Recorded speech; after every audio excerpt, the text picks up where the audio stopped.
नमस्कार दोस्तों, स्वागत है आप सबका हमारे YouTube चैनल पर।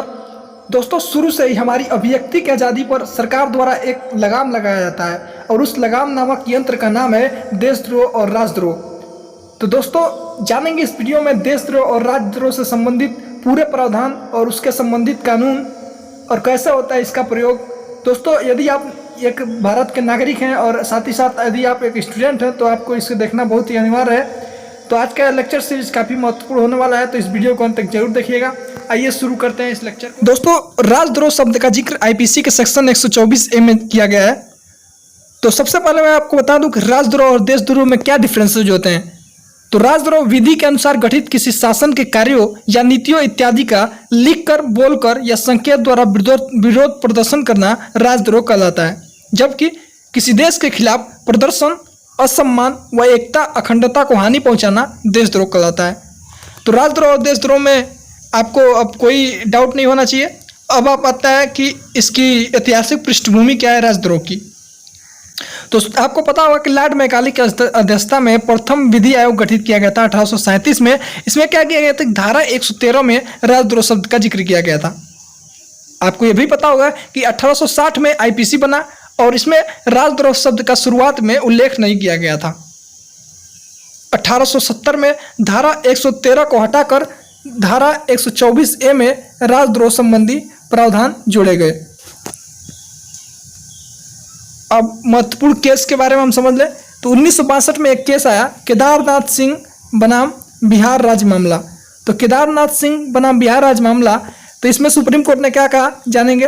राजद्रोह किसी के खिलाफ तभी लागू किया जा सकता है जब उसके कृत्य से व्यापक हिंसा, दोस्तों इस शब्द पे आप ध्यान देंगे कि जब उसके कृत्य से व्यापक हिंसा भड़क उठी हो या भड़कने की संभावना हो। अगली चीज, किसी नागरिक को सरकार की आलोचना करने और उसके खिलाफ बोलने का पूरा हक है पर हिंसा न हो। दोस्तों, अब आपको शायद ज्ञात हो गया होगा कि जब हम सरकार की कृत्यों की आलोचना करते हैं तो सरकार हमें इसी आधार पर गिरफ्तार कर लेती है कि शायद हमारे कृत्यों से कोई हिंसा भड़कने की संभावना हो या हिंसा भड़कने वाली हो। तो दोस्तों, आपको इससे स्पष्ट होगा कि कहीं ना कहीं क्या हो रहा है कि हमारे अभिव्यक्ति की आज़ादी पे सरकार द्वारा कंट्रोल लगाया जा रहा है। लेकिन अभिव्यक्ति की आज़ादी हमारे आर्टिकल 19(1)A में दिया गया है, जो हमारा एक मौलिक अधिकार है, जिस पर प्रतिबंध कुछ तार्किक आधारों पर ही लगाया जा सकता है, जैसे लॉ एंड ऑर्डर हो गए, पब्लिक हेल्थ हो गए। 1995 में एक और केस आया जिसका नाम है बलवंत सिंह वर्सेस पंजाब राज्य मामला। तो इसमें क्या मामला था जानेंगे। इसमें सुप्रीम कोर्ट ने यह कहा कि महज नारेबाजी किए जाने पर राजद्रोह का मामला नहीं बनता है। पहले होता क्या था कि नारेबाजी करने पर ही सरकार क्या करती थी, राजद्रोह का मामला दायर कर देती थी और गिरफ्तार कर लिया जाता था। लेकिन सुप्रीम कोर्ट ने कहा कि महज नारेबाजी किए जाने पर राजद्रोह का मामला नहीं बनता है। आरंभ से ही इसे अभिव्यक्ति की आज़ादी के विरुद्ध माना जाता रहा है। अंग्रेजों ने इसका प्रयोग जोरों से किया था। यह तो आपको पता ही होगा कि अंग्रेजों ने किस प्रकार अपने राजद्रोह नामक यंत्र का प्रयोग किया था।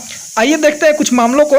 तो 1891 में पहला मामला आया जिसमें वीकली जनरल यंग इंडिया लेख जिसके संपादक थे जोगेंद्रनाथ बोस।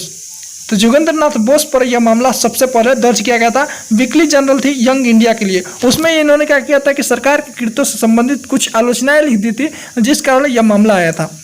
सन 1897 में तिलक के विरुद्ध मामला आया था। तिलक के विरुद्ध आपको बता दूं कि 3 बार यह मामला आ चुका था। पहला मामला 18 माह जेल में रहे तिलक, बाल गंगाधर तिलक। और दूसरा मामला जब आया उसमें क्या हुआ था कि केसरी में कुछ इन्होंने सरकार के विरुद्ध, केसरी नामक पत्रिका में सरकार के विरुद्ध कुछ आलोचनाएं लिख दी थी, जिस कारण 6 साल की सजा हुई थी। अब अगला आया 1916 में, जिसमें इनकी वकालत की थी जिन्ना ने।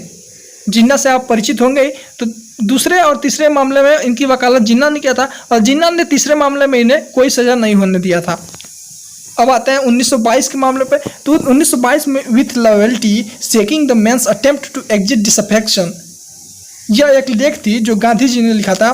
तो ये इससे क्या हुआ कि उसको लगा कि कोई ना कोई इससे हिंसा भड़क सकती है। इस कारण गांधी जी पर भी मामला दर्ज किया गया और 2 साल तक जेल में रहे। उसके बाद इन्हें रिहा कर दिया गया। सन 2012 में कुडनकुलम परमाणु प्लांट, तमिलनाडु में कुडनकुलम परमाणु प्लांट आपको पता होना चाहिए के विरोध स्वरूप 7,000 ग्रामीणों पर मुकदमा दर्ज किया गया। इसमें क्या गया, कुदल परमाणु प्लांट में कुछ लोग जो है सरकार के कृत्यों का विरोध कर रहे थे, तो उन पर क्या किया गया था, राजद्रोह का मुकदमा दायर कर गया और उन्हें गिरफ्तार कर लिया गया। सन 2015 में हार्दिक पटेल, कन्हैया कुमार, DU के प्रोफेसर SR गिलानी, अरुंधति राय और पत्रकार मंजीत मेहता, ये बड़े हस्ती हैं कुछ हमारे देश के। इनके विरुद्ध भी कहीं ना कहीं सरकार की आलोचना करने पे राजद्रोह से संबंधित मामले के अंतर्गत इन्हें गिरफ्तार कर लिया गया। दोस्तों एक और मामला आया जिसमें महाराष्ट्र में कुछ लोगों ने क्या किया था कि सरकार की आलोचना कर दी थी, वो भी इंटरनेट या सोशल मीडिया के माध्यम से। तो सरकार ने क्या किया, उनके ऊपर राजद्रोह का मामला चलाया और उन्हें गिरफ्तार कर लिया गया। परंतु यह मामला पहुंचा सुप्रीम कोर्ट में। तो सुप्रीम कोर्ट में जब मामला पहुंचा तो सुप्रीम कोर्ट ने यह कहा कि जो मौलिक अधिकार दिए गए हैं आपके संविधान में, वो इंफॉर्मेशन टेक्नोलॉजी एक्ट 2000 से क्या है, बड़े हैं। अर्थात IT एक्ट वैसा एक एक्ट है जो क्या करता है, आपके सोशल मीडिया पे कृत्यों को क्या करता है, कंट्रोल करने का कार्य करता है। तो यह कहा गया कि अभिव्यक्ति की आज़ादी जो है वो IT एक्ट से बड़ी है, यानी सोशल मीडिया पर हम आलोचना कर सकते हैं। तो आप आए दिन देखते हैं कि सोशल मीडिया पर सरकार की आलोचना से संबंधित कई चीज़ें आती हैं, लेकिन फिर भी आप यूट्यूब के माध्यम से कई बार देखते हैं कुछ लोगों पे आपके राजद्रोह का, देशद्रोह का मामला चल जाता है, केस चल जाता है। तो आशा करते हैं आज का यह लेक्चर आपके लिए काफ़ी मददगार सिद्ध होगी और साथ ही साथ कुछ जानकारी आपको इसमें मिली होगी। तो यदि आपको अच्छा लगे तो लाइक, शेयर और कमेंट जरूर करें। मिलते हैं नेक्स्ट वीडियो में। Thanks for watching.